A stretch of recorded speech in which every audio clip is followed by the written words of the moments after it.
جب انسان کی روح نکلتی ہے تو انسان کا منہ کھل جاتا ہے۔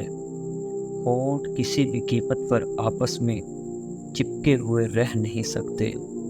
روح پیر کی طرف سے کھنچتی ہوئی اوپر کی طرف آتی ہے۔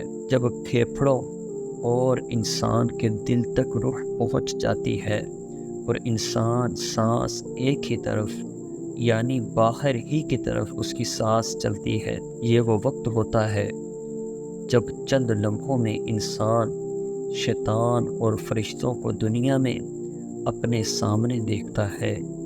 ایک طرف ابلیس اس کے کان میں کچھ مشورہ دیتا ہے تو دوسری طرف اس کی زبان اس کے عمل کے مطابق کچھ الفاظ ادا کرنا چاہتی ہے۔ اگر انسان نیک ہو تو اس کا دماغ اس کی زبان کو کلمہ شہادت کی ہدایت دیتا ہے، اور اگر انسان کافر ہو، بددین مشرک ہو یا دنیا پرست ہو تو اس کا دماغ کنفیوژن اور ایک عجیب حیت کا شکار ہو کر رہ جاتا ہے۔ شیطان کے مشورے کی وہ بندہ پیروی کر جاتا ہے اور بہت ہی مشکل سے کچھ الفاظ زبان سے ادا کرنے کی بھرپور کوشش کرتا ہے۔ یہ سب اتنی تیزی سے ہوتا ہے کہ دماغ کو دنیا کی فضول باتوں کو سوچنے کا موقع ہی نہیں ملتا۔ انسان کی روح نکلتے ہوئے ایک زبردست تکلیف ذہن محسوس کرتا ہے، لیکن تڑپ نہیں پاتا، کیونکہ دماغ کو چھوڑ کر باقی جسم کی روح اس کے حلق میں اکٹھی ہو جاتی ہے، اور جسم ایک گوشت کے بے جان لوتھڑے کی طرح پڑا ہوا ہوتا ہے جس میں کوئی حرکت کی گنجائش نہیں رہتی۔ آخر میں دماغ کی روح بھی کھینچ لی جاتی ہے۔ آنکھیں روح کو لے جاتے ہوئے دیکھتی ہیں، اس لیے کہ آنکھوں کی پتلیاں اوپر چڑھ جاتی ہیں۔ جس سمت میں فرشتے روح قبض کر کے لے جاتے ہیں اس سمت انسان کی آنکھیں لگ جاتی ہیں۔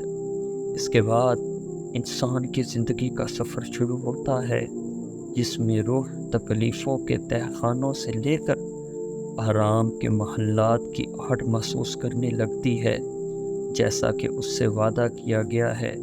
جو دنیا سے گیا واپس کبھی نہیں لوٹا، صرف اس لیے کیونکہ اس کی روح عالم برزخ کا انتظار کر رہی ہوتی ہے، جس میں اس کا ٹھکانہ دے دیا جائے گا۔ اس دنیا میں محسوس ہونے والی طویل مدت ان روحوں کے لیے چند سیکنڈ سے زیادہ نہیں ہوگی، یہاں تک کہ اگر کوئی آج سے کروڑوں سال پہلے ہی کیوں نہ مر چکا ہو، مومن کی روح اس طرح کھینچ لی جاتی ہے جس طرح آٹے سے بال نکالا جاتا ہے، اور گناہگار کی روح خاردار درخت پر پڑے سوتی کپڑے کی طرح کھینچی جاتی ہے کہ انسان کے جسم کے ٹکڑے ٹکڑے ہو جاتے ہیں۔